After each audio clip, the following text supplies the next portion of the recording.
Introduction to Industrial Ecology. Industrial ecology is the study of material and energy flows through industrial systems. The global industrial economy can be modeled as a network of industrial processes that extract resources from the earth and transform those resources into commodities which can be bought and sold to meet the needs of humanity. Industrial ecology seeks to quantify the material flows and document the industrial processes that make modern society function. Industrial ecologists are often concerned with the impacts that industrial activities have on the environment with use of the planet's supply of natural resources and with problems of waste disposal. Industrial ecology is a growing multidisciplinary field of research which combines aspects of engineering, economics, sociology, toxicology, and the natural sciences. Industrial ecology has been defined as a systems-based multidisciplinary discourse that seeks to understand emergent behavior of complex integrated human and natural systems. The field approaches issues of sustainability by examining problems from multiple perspectives, usually involving aspects of sociology, the environment, economy, and technology. The name comes from the idea that the analogy of natural systems should be used as an aid in understanding how to design sustainable industrial systems. Industrial ecology is concerned with the shifting of industrial process from linear, open-loop systems in which resource and capital investments move through the system to become waste to a closed-loop system where wastes can become inputs for new processes. Much of the research focuses on the following areas: material and energy flow studies, in other words known as industrial metabolism. Number 2, dematerialization and decarbonization. Number 3, technological change and the environment. Number 4, life cycle planning, design and assessment. Number 5, design for the environment with emphasis on eco-design. Number 6, extended producer responsibility. Number 7, eco-industrial parks with emphasis on industrial symbiosis. Number 8, product-oriented environmental policy. Number 9, eco-efficiency. Industrial ecology seeks to understand the way in which industrial systems, for example, a factory, an ecoregion, or a national or global economy interact with the biosphere. Natural ecosystems provide a metaphor for understanding how different parts of industrial systems interact with one another in an ecosystem based on resources and infrastructural capital rather than on natural capital. It seeks to exploit the idea that natural systems do not have waste in them to inspire sustainable design. Along with more general energy conservation and material conservation goals and redefining commodity markets and product stewardship relations strictly as a service economy, industrial ecology is one of the 4 objectives of natural capitalism. Life cycle thinking is also a very important principle in industrial ecology. It implies that all environmental impacts caused by a product, system, or project during its life cycle are taken into account. In this context of life cycle, it includes raw material extraction, material processing, manufacture, use, maintenance, and disposal. Adopting a life cycle approach is essential to avoid shifting environmental impacts from one life cycle stage to another. This is commonly referred to as problem shifting.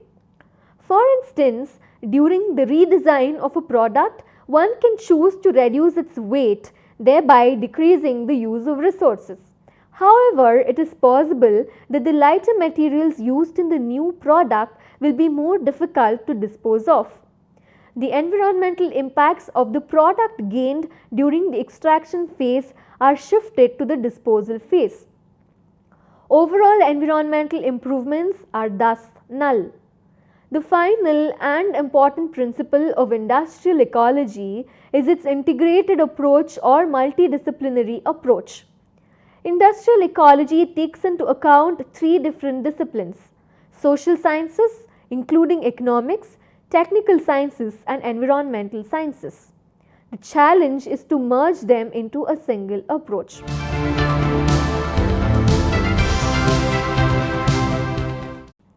Let us now study some of the tools which are used in industrial ecology. The first is the stakeholder analysis.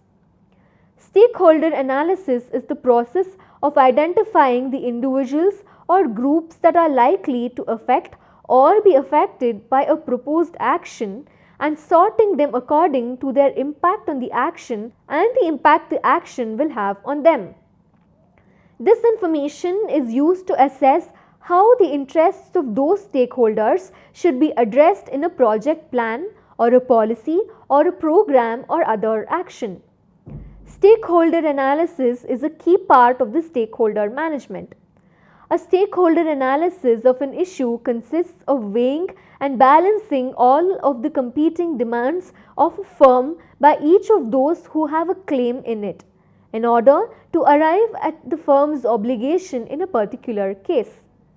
A stakeholder analysis does not preclude the interests of the stakeholders overriding the interests of the other stakeholders affected, but it will ensure that all the affected will be considered. The second tool is the SWOT analysis. A SWOT analysis, alternatively known as the SWOT matrix, is a structured planning method used to evaluate the strengths, the weakness, the opportunities and the threats involved in a project or in a business venture. A SWOT analysis can be carried out for a product, a place, an industry or a person. It involves specifying the objective of the business venture or project and identifying the internal and the external factors that are favorable and unfavorable to achieve that objective. The next tool is the eco-labels. Eco-labels and green stickers are labeling systems for food and consumer products. Eco-labels are voluntary, but green stickers are mandated by law. For example, in North America, major appliances and automobiles use Energy Star. They are a form of sustainability measurement directed at consumers, intended to make it easy to take environmental concerns into account while shopping. Some labels quantify pollution or energy consumption by way of index sources or units of measurements. Others simply assert compliance with a set of practices or minimum requirements for sustainability or reduction of harm to the environment. The next tool is the ISO 14000. The ISO 14000 is a family of standards related to environmental management that exists to help organizations to minimize how their operations negatively affect the environment, that is, cause adverse changes to air, water or land. B. Comply with applicable laws, regulations and other environmentally oriented requirements. And C. Continually improve in the above.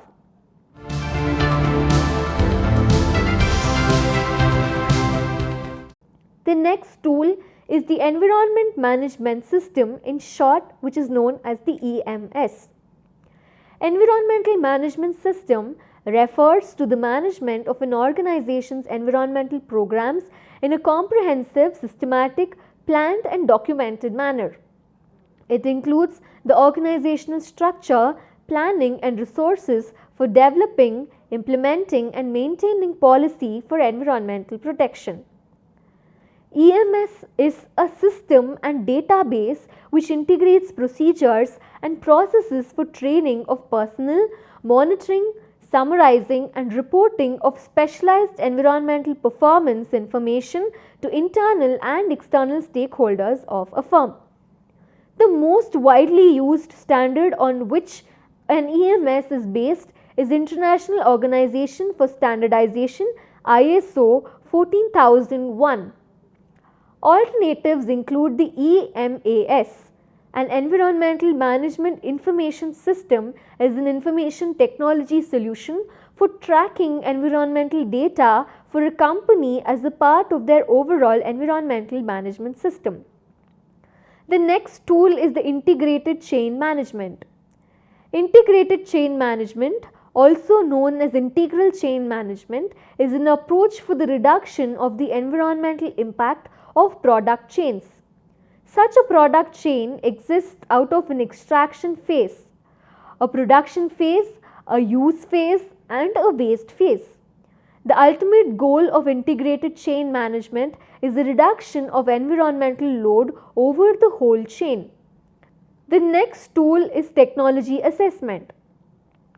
Technology assessment is a scientific, interactive, and communicative process that aims to contribute to the formation of public and political opinion on the societal aspects of science and technology. The general description of technology assessment is the study and evaluation of new technologies. It is based on the conviction that new developments within and discoveries by the scientific community are relevant for the world at large rather than just for the scientific experts themselves, and that technological progress can never be free of ethical implications. Also, technology assessment recognizes the fact that scientists normally are not trained ethicists themselves and accordingly ought to be very careful while passing ethical judgment on their own or their colleagues, new findings, projects, or work in progress. Technology assessment assumes a global perspective and is future oriented, not anti-technological. Technology assessment considers its task as interdisciplinary approach to solving already existing problems and preventing potential damage caused by the uncritical application and the commercialization of new technologies. The next tool is the environmental impact assessment. Environmental impact assessment is the formal process used to predict the environmental consequences, which could be positive or negative, of a plan, a policy, a program, or a project prior to the decision to move forward with the proposed action. General and industry specific assessment methods are available, including industrial products. Product environmental life cycle analysis is used for identifying and measuring the impact of industrial products on the environment. These environmental impact assessments consider activities related to extraction of new raw materials, ancillary materials, equipment, production, use, disposal, and ancillary equipment. The next tool is the input-output assessment. In economics, an input-output model is a quantitative economic technique that represents the interdependencies between different branches of a national economy or different regional economies.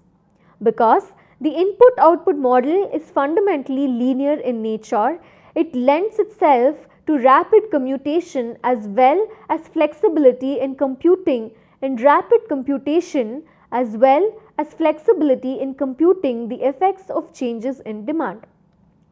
Input-output models for different regions can also be linked together to investigate the effects of inter-regional trade, an additional column that can be added to the table to perform environmentally extended input-output analysis.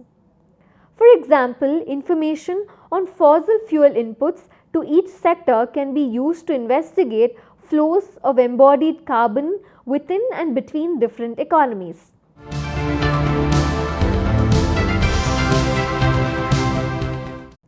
The next tool is the life cycle assessment.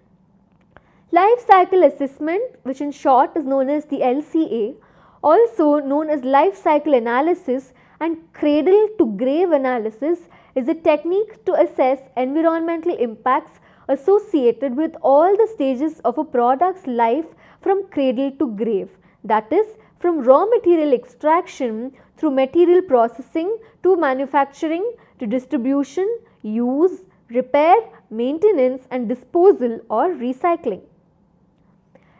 LCAs can also help avoid a narrow outlook on the environmental concerns by A. Compiling an inventory of relevant energy and material inputs and environmental releases. B. Evaluating the potential impacts associated with identified inputs and releases. C. Interpreting the results to help make more informed decision. The goal of life cycle assessment is to compare the full range of environmental effects assignable to products and services by quantifying all inputs and outputs of material flows and assessing how these material flows impact the environment.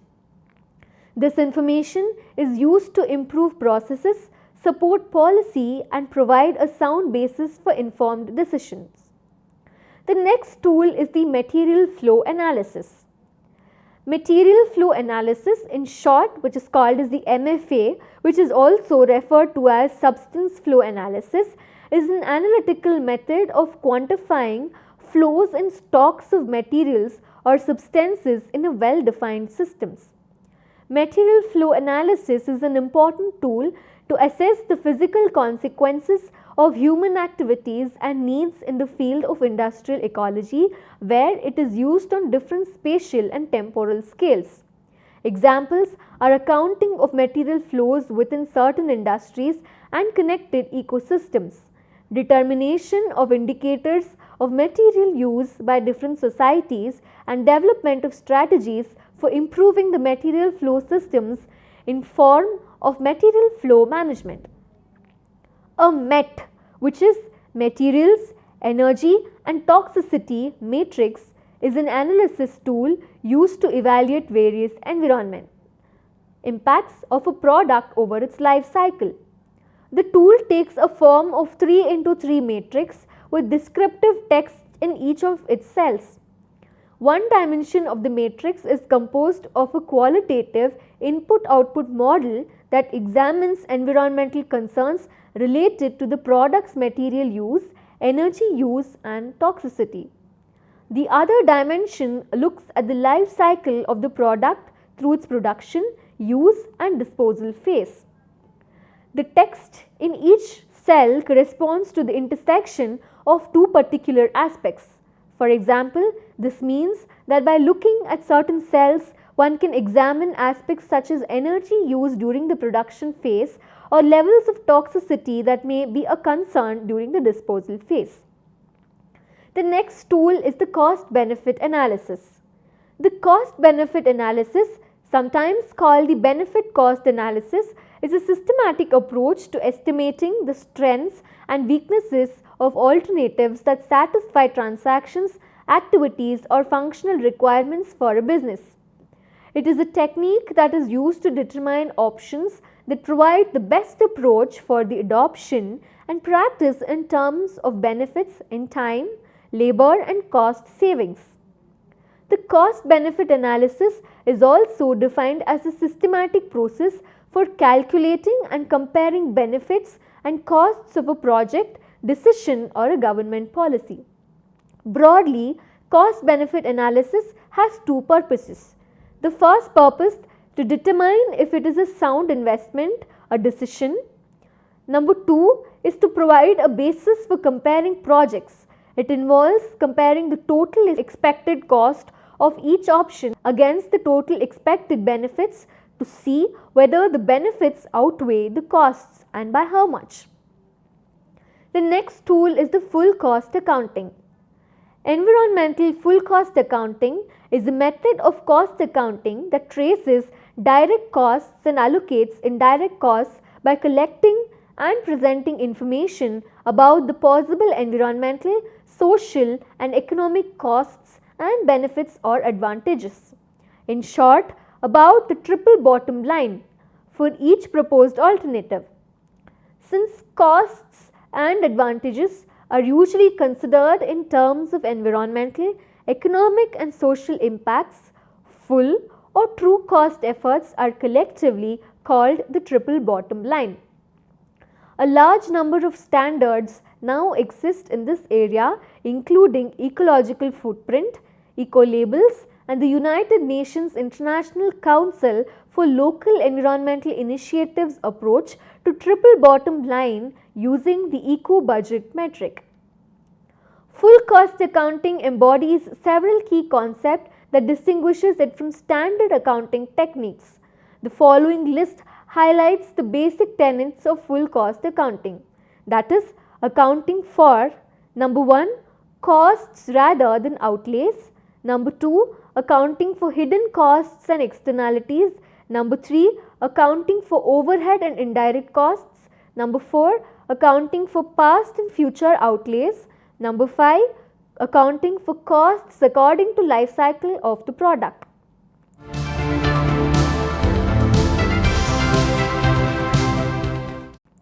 The next tool is the life cycle costing.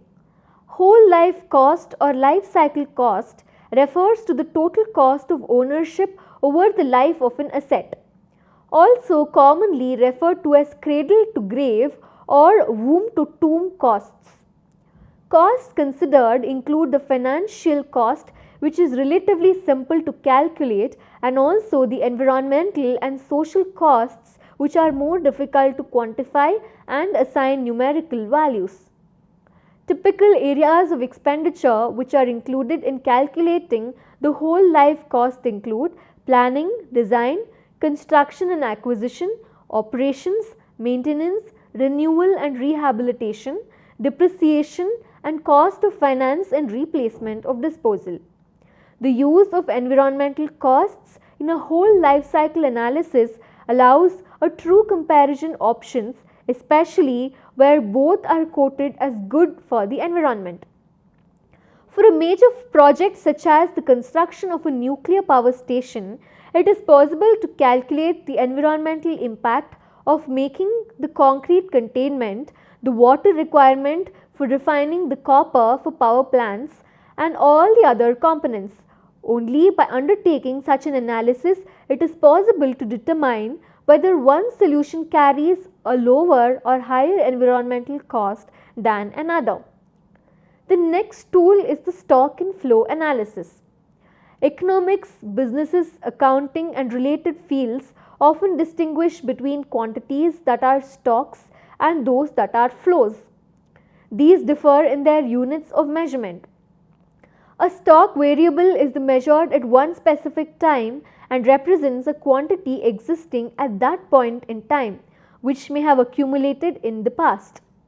A flow variable is measured over an interval of time. Therefore, a flow would be measured per unit of time, say a year.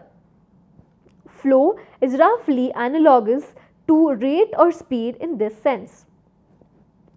The next tool is agent-based modeling. An agent-based model, which in short is called the ABM, is one of the class of computational models for simulating the actions and interactions of autonomous agents, both individuals and collective entities such as organizations or groups, with a view to assessing their effects on the system as a whole. It combines elements of game theory, complex systems, emergence, computational sociology, multi-agent systems, and evolutionary programming. Monte Carlo methods are used to introduce randomness. Particularly within ecology, ABMs are also called individual based models, that is the IBMs, and individuals within the IBMs may be simpler than fully autonomous agents within the ABMs. A review of recent literature on individual based models, agent based models and multi-agent systems shows that ABMs are used on non-computing related scientific domains including biology, ecology and social science. With this, we come to the end of industrial ecology. Thank you.